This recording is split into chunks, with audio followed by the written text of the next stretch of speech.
Peace. A short but meaningful word.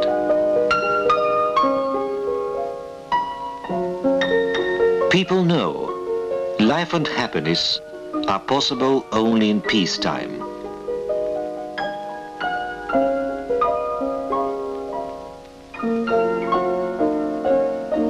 But peace doesn't come by itself. One must fight for peace.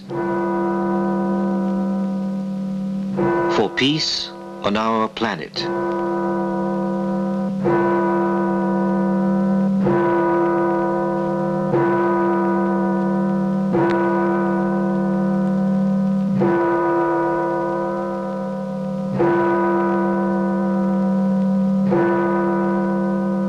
Many years have passed since the end of World War II. A new generation has come.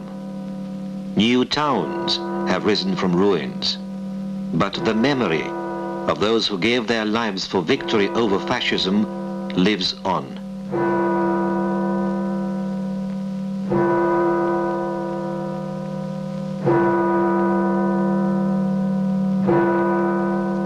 Such monuments can be found in many parts of the world.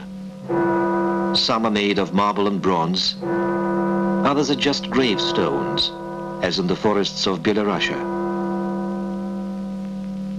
Ask anybody, what do you think of war? And the answer will be, I hate it. We Soviet people know only too well what war means. It means millions of deaths. It means thousands of destroyed towns and villages.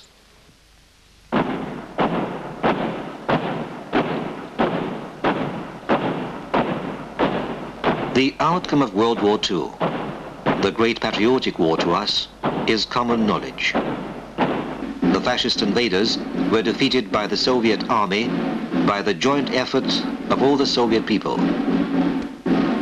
But nothing has been forgotten, because 61 countries, 80% of the world's population, were involved in World War II. 110 million people were under arms. 30 million people were killed, among them 20 million Soviet people.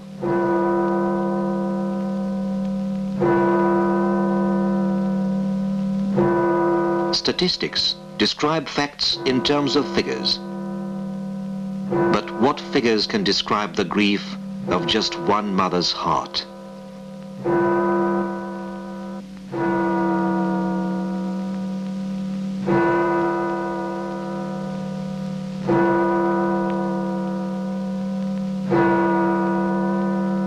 Hiroshima. This is a monument to the victims of the American A-bomb attack on Hiroshima.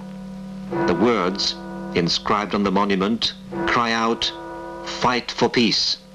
Fight against A-bomb." The first atomic bomb was exploded at Hiroshima on August the 6th, 1945. 78,150 people were killed. 13,978 were reported missing. Just think what may happen to all of them, to these students,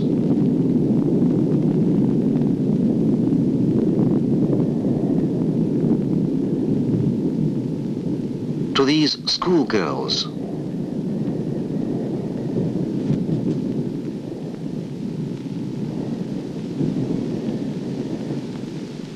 to this boy, to this young mother, if the imperialists unleash another world war. Mind you, today there are bombs of a much greater destructive power. No more Hiroshimas, say the people of the world. No to atomic disaster.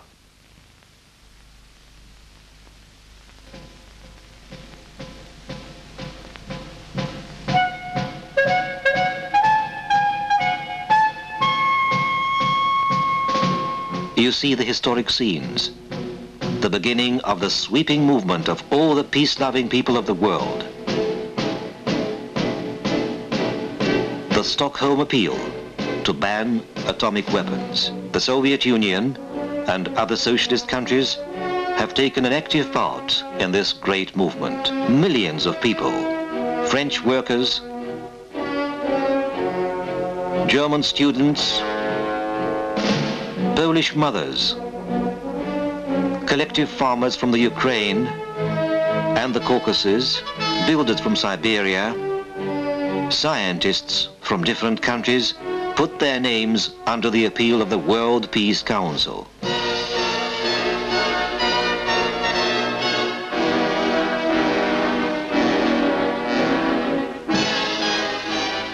The struggle for peace and class struggle in capitalist countries are interlinked.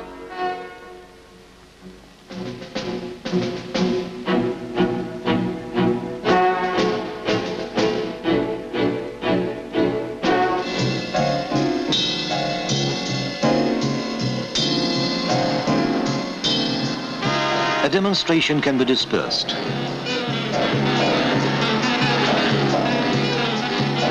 A man can be knocked down.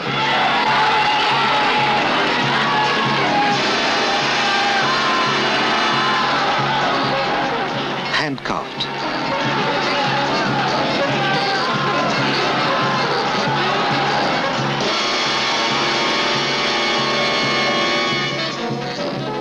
But there's no way to stop the irreversible process of the renovation of social life.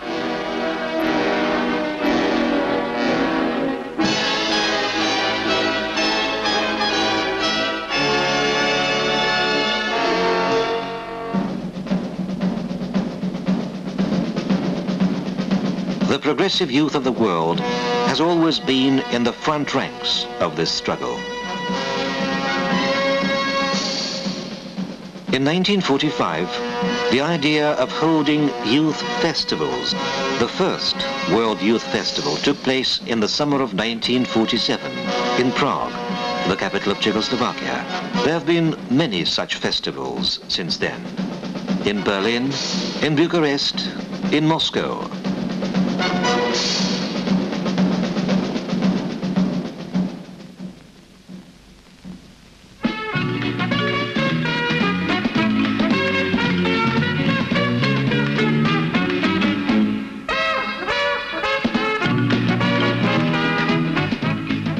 The youth of the planet.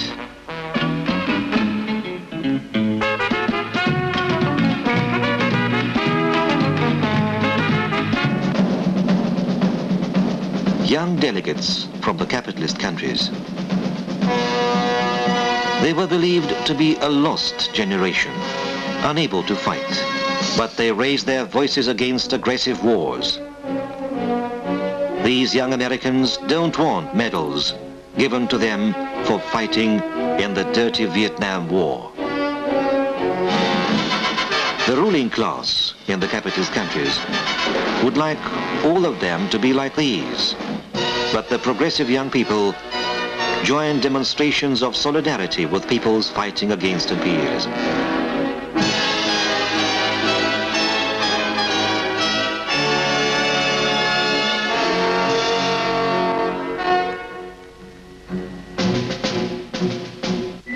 This is what weakness and indifference do to some of the young people.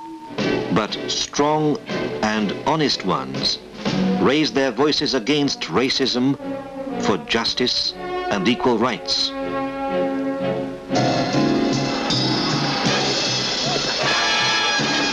And then in comes the policeman's club. These progressive young people are looking to their future with hope. They want peace. They want a better world. They ask, why is it that in the age of space research, in the age of great scientific and technological progress, millions of people in some countries are doing hard manual work?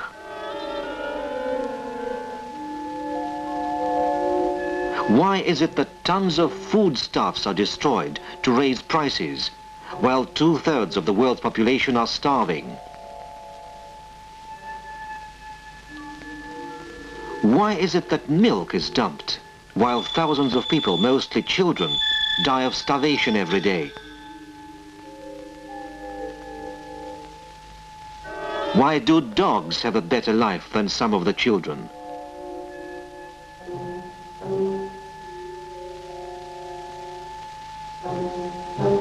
Why are living conditions so bad? Why are children unhappy? Maybe in the most developed capitalist countries people are happier.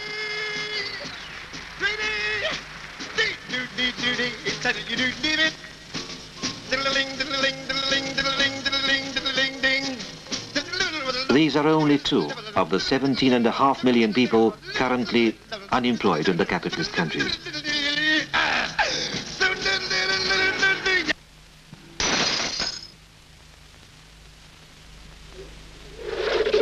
Some of them have to earn their living in this humiliating way. Injured bodies, injured souls.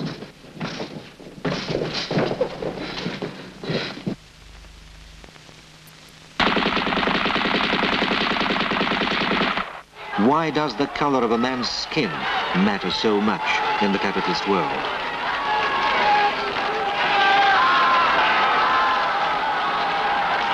Too many problems. Meanwhile, capitalist monopolies are busy making money. Due to the dominance of the military-industrial complex, many of them make fantastic profits out of the war industry. The forces of imperialism and aggression are at work. They are going on with a dangerous arms race. Since the end of World War II alone, thousands of millions of dollars have been spent on the arms race. That is approximately 1/2 of all material values ever produced by man. More than 30 different wars and armed conflicts have been unleashed by the imperialists since the end of World War II.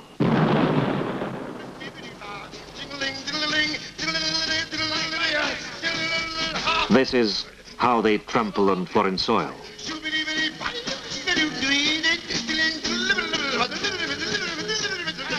This is the kind of culture they bring to other peoples. This is the kind of democracy they impose.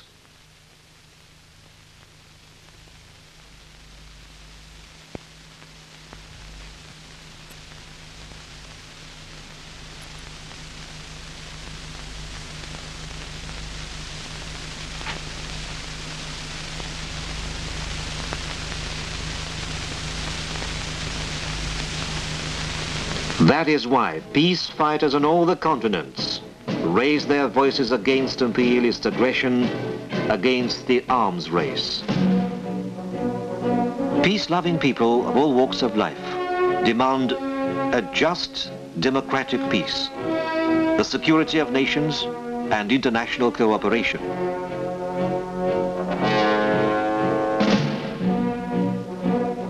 There are different ways to work for peace.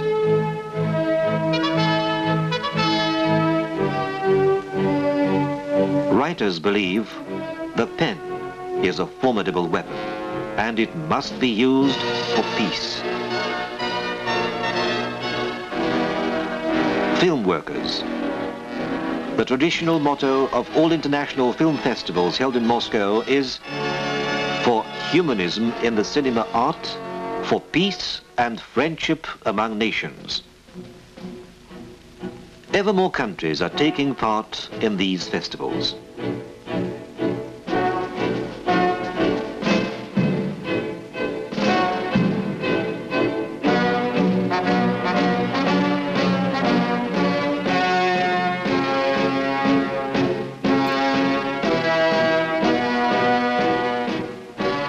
Since Lenin's first decree on peace, our country has been carrying on a peaceful international policy. Peace to the nations was one of the main slogans of the October Revolution. Today, too, the government and the Communist Party of the Soviet Union are tirelessly working to achieve relaxation. All the international forums of peace fighters enjoyed the Soviet Union's support.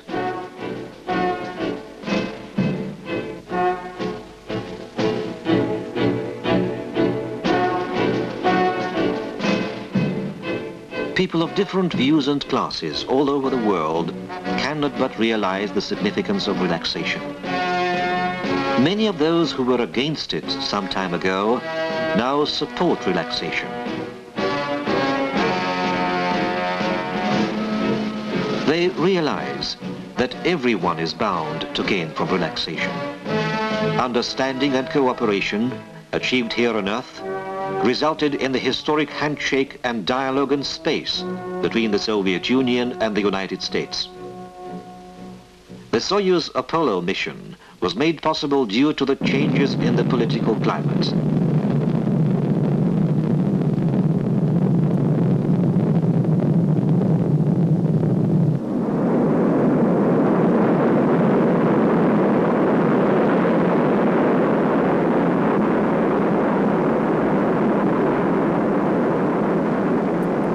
A great deal has been done for relaxation.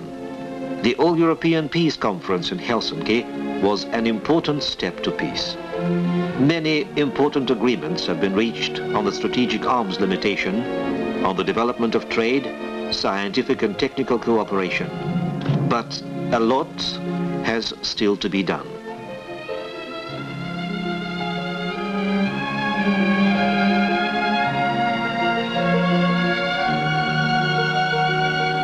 The 25th Party Congress confirmed its adherence to the cause of peace. It advanced a new program of further struggle for peace and international cooperation in all spheres of life.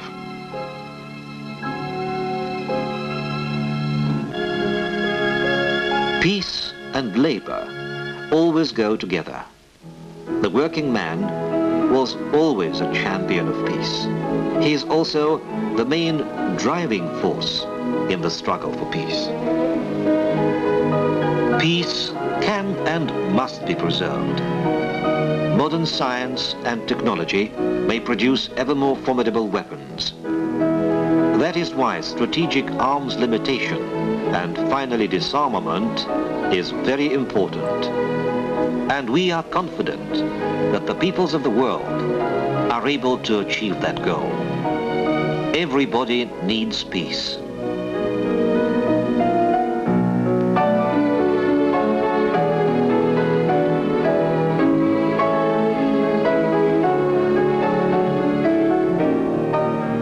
Everybody needs peace. People who work, who explore, who want a better world.